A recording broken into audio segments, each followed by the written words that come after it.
Trabalhei 25 anos na mesma empresa. Então senta que lá vem história.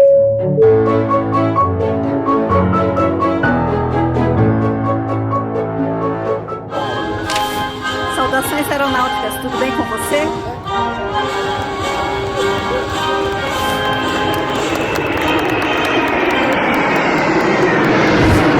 Tudo bem, já pegou aí o pratão de comida? Hoje não vai demorar muito, hein? Mas eu vou contar aquelas histórias que vocês gostam. Então, se puderem já deixar o like agora para não esquecer depois e se inscreverem no canal se não forem inscritos, vai ser bem legal. Quem sabe a gente não consegue chegar aos 2 milhões de inscritos ou seguidores ainda esse ano, né?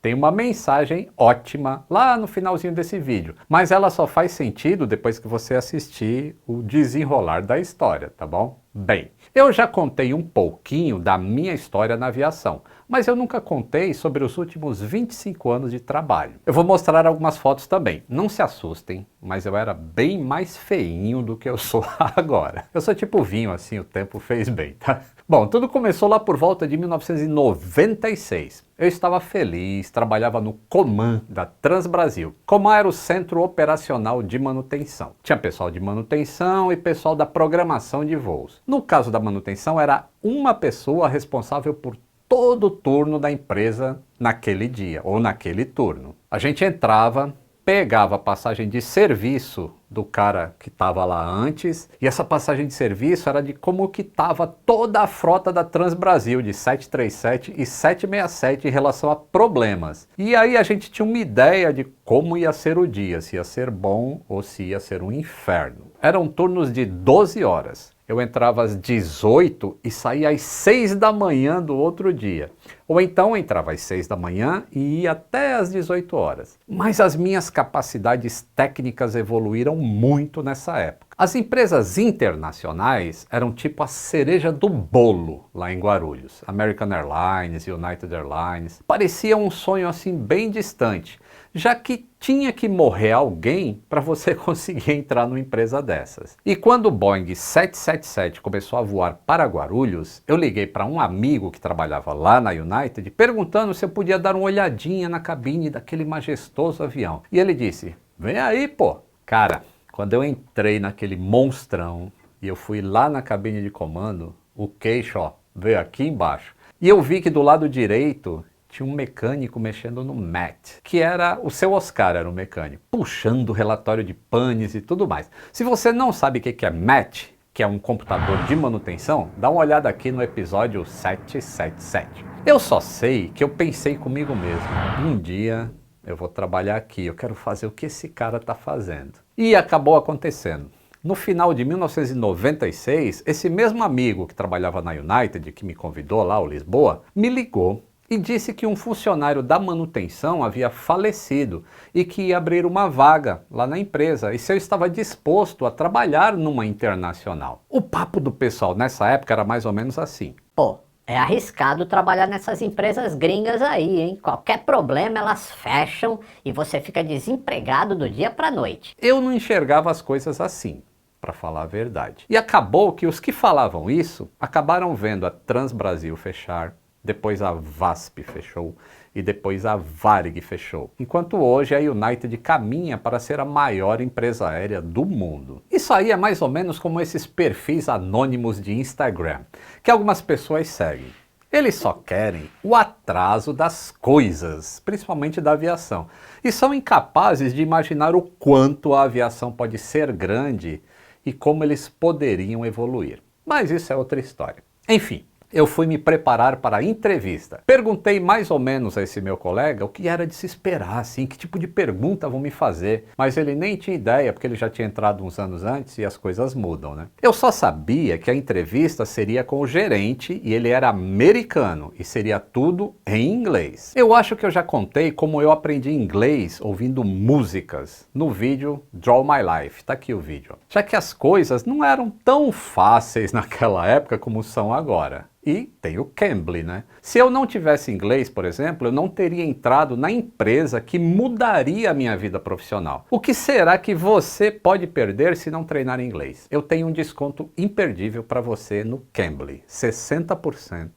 e mais um bônus regressivo a cada semana. Eu não deixaria passar, porque a Black Friday do Cambly começou e é a maior promoção da história, 60% de desconto, pessoal, no Cambly e no Cambly Kids. Tem planos a partir de R$ 62,00 por mês. Investir em você é sempre o melhor investimento. Eu posso dizer isso com certeza. E olha só, até sexta-feira, dia 19 de novembro, você ganha um super bônus. Clique no link aí da descrição e garanta os 60% de desconto e o bônus. Use o código aviões-BF ou aviões-BF Kids para o Cambly Kids. Mas aí, voltando. Era hora do meu almoço lá no Coman. Era um dia de outubro de 1996. Aí eu vejo um carrinho cinza da United parando bem em frente à Transbrasil. Eu conseguia ver pela janela isso. Era o gerente da United. E ele ia me levar para almoçar e fazer a entrevista durante o almoço. Eu não lembro se o restaurante lá de Guarulhos já se chamava Viena, mas fomos almoçar naquele local. O meu inglês sem o Cambly ainda era meio macarrônico, mas eu sentia confiança. A gente sentou e ele começou. Why are you interested in joining United Airlines? Bah, como diz o meu amigo Santini, essa é fácil de responder. Se precisa morrer alguém para tu entrar numa empresa, é porque o trampo é bom lá, né? Mas claro que não foi isso que eu respondi, né?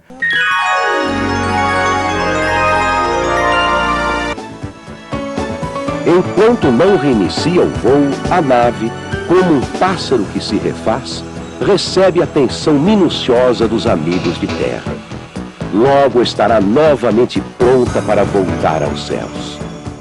Mas eu contei uma mini história da empresa, né, da United, como eu admirava os colegas que trabalhavam lá. Depois começaram umas perguntas mais técnicas, tipo, quantas antenas de VHF existiam no Boeing 767? Onde ficava a antena de radioaltímetro? Até que altitude ela indicava a altura para o terreno? Quantos giros laser existiam dentro de um sistema inercial? Como funcionava um ar-condicionado do tipo ciclo de ar?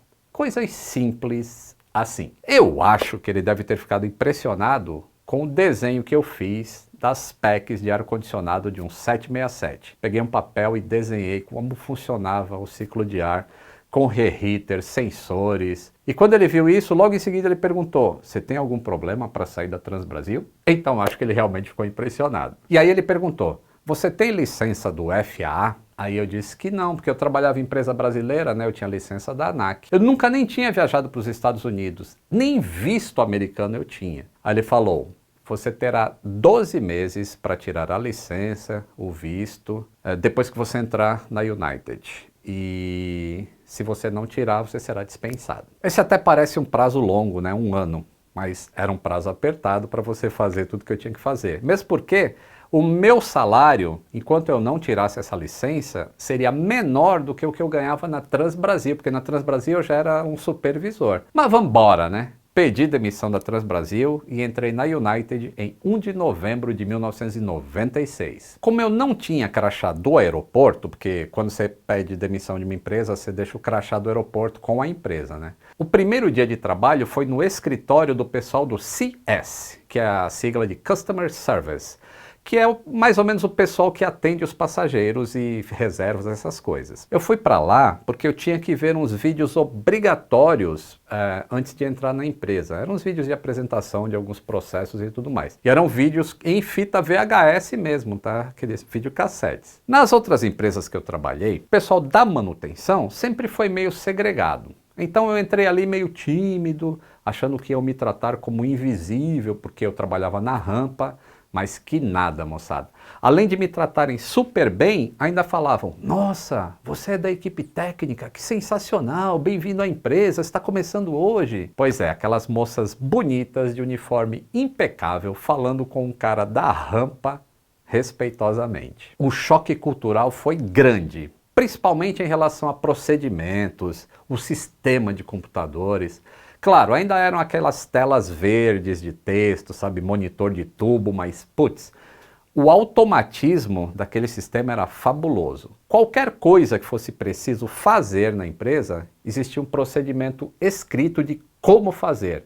E o melhor, todos seguiam o procedimento. eu me senti em casa e eu comecei a estudar para tirar a licença em 6 meses, era a minha meta. O ambiente em uma empresa gringa em relação a uma grande empresa nacional é bem diferente por causa do tamanho das empresas. Quando eu entrei na United, por exemplo, eram só 2 voos por dia, um 767-200 e um 777-200. Eles chegavam de manhã e iam embora à noite, então estavam à disposição da manutenção ali o dia inteiro, mas nem tinha tanto trabalho para fazer na verdade. Então o staff era pequeno, 7 mecânicos para os 2 turnos e 3 supervisores. Isso cobria toda a operação. Na Varig, eu acho que só de inspetor, em apenas um turno, já tinha mais do que 7 pessoas. Quanto mais o número de mecânicos, que eu nem sei quanto era. O meu visto para os Estados Unidos demorou a sair. E com isso a viagem de introdução à empresa foi sendo adiada perigosamente para o final lá dos 12 meses. E queira ou não queira, tinha aquele medinho, né? Será que eu vou tirar a licença?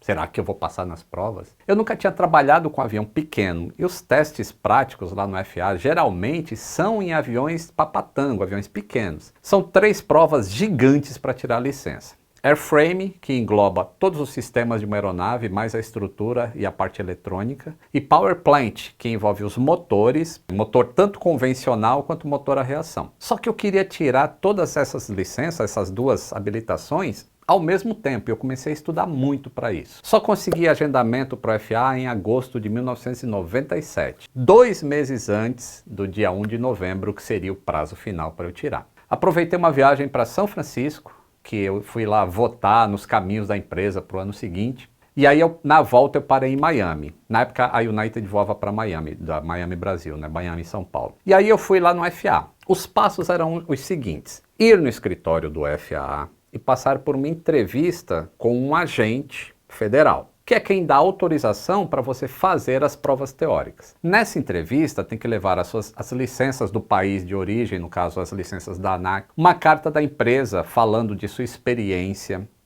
da empresa que você trabalhou, né? Porque eu tinha pouca experiência na United ainda. E por que você queria tirar a licença do FAA? E aí são feitas algumas perguntas técnicas. Para mim o cara perguntou como funcionava, o que era e para que servia o TCCV. Eu expliquei de boas. E aí veio a seguinte pergunta: você pode me explicar como um 737 pressuriza? Aí eu sorri por dentro, né? Pedi uma folha em branco de papel e desenhei uma PEC de ar-condicionado, dessa vez do 737. O examinador ficou com o olhão arregalado assim, né?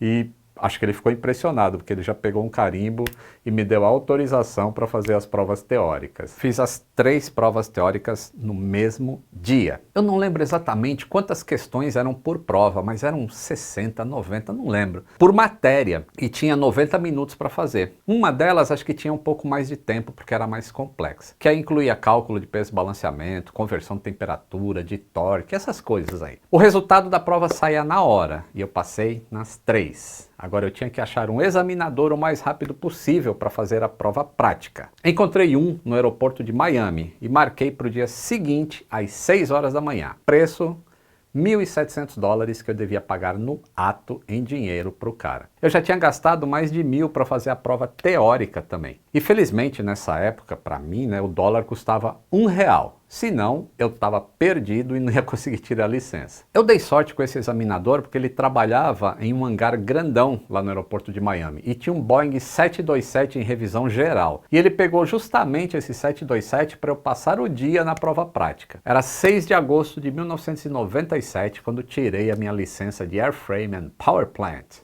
que engloba também a parte de eletrônica, né? É essa foto aí da licença provisória. E que peso saiu dos meus ombros, e o melhor, o salário ia dobrar. Em 1998, o uniforme mudou. Tudo bem que parecia um atendente do McDonald's, mas eu achava o máximo usar um colete vermelho para quem sempre usou japona nas companhias nacionais. O quê? Não está me reconhecendo na foto? É esse aí de óculos, ó. À minha esquerda está a Angelique, que trabalhava em operações na United e hoje em dia ela trabalha em Paris. E o Lisboa, que era supervisor e que foi o cara que me convidou para entrar. Tem o Claudinho e o Fernando aí na frente, que eram mecânicos. Se eu não me engano, o Fernando entrou no mesmo dia que eu. Conforme eu fui me ambientando, eu fui aprendendo coisas novas, estudando o manual de procedimentos, estudando o manual do sistema de manutenção e comecei a ter respostas para perguntas que antes eu fazia. Com isso, eu fui fazendo cada vez mais cursos e acabei virando instrutor para o Brasil de algumas áreas da manutenção. Eu sempre fui meio nerd em computação, né? Até cheguei a programar alguma coisa. Então eu entendi a razão por trás de algumas decisões do programa de manutenção, ficava mais fácil de entender. Já em 1998, a gente usava um processo paralelo de livro de bordo eletrônico e também o livro de bordo de papel, é um processo paralelo. Era um avanço monumental para a época. Aliás, até hoje a United é a única empresa que possui um livro de bordo totalmente eletrônico, sem papel. É claro que eu não posso mostrar ou falar de diversos processos e tecnologia da empresa, que envolvem até inteligência artificial. Mas eu só sei que quanto mais o tempo foi passando, mais eu gostava de trabalhar lá. As festas de integração com os funcionários de outros setores, era tudo muito legal.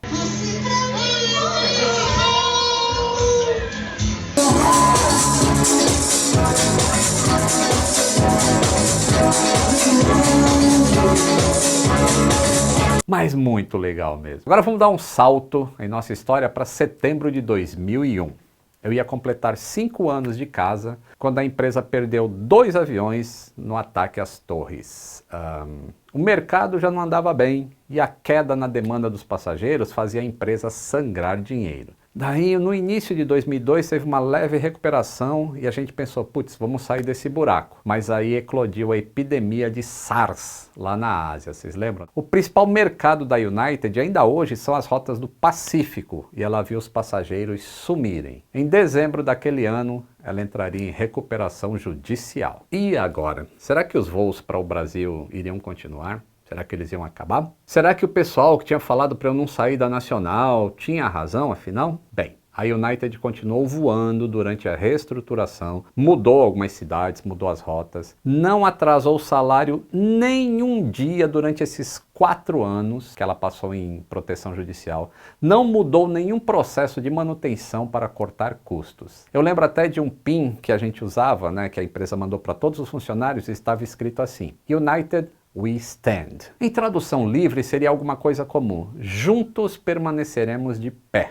E a gente permaneceu unido nesses 4 anos de proteção, melhorando tudo. E em 2006 saímos da concordata. Eu me tornei líder de manutenção ainda durante a proteção judicial. I think that you also skipped the casual introduction part because she was like, "What's up?" Yeah, she forced me to do that. A gente trabalhava para erguer a empresa. Eu lembro até que nessa época um Boeing 767 se avariou decolando de Nova York e vindo para São Paulo depois que estourou um pneu lá na decolagem. Eu e outros mecânicos trabalhamos 18 horas seguidas, que é o máximo da regulamentação, para entregar o avião pronto no dia seguinte para ele voltar para os Estados Unidos. Esse era o espírito que a gente tinha. Em 2007 eu virei supervisor. Caramba, falando isso agora, já se deu conta? Foram 14 anos que eu passei supervisionando uma equipe maravilhosa de mecânicos. Rapaz! Em 2010 aconteceria uma oferta de fusão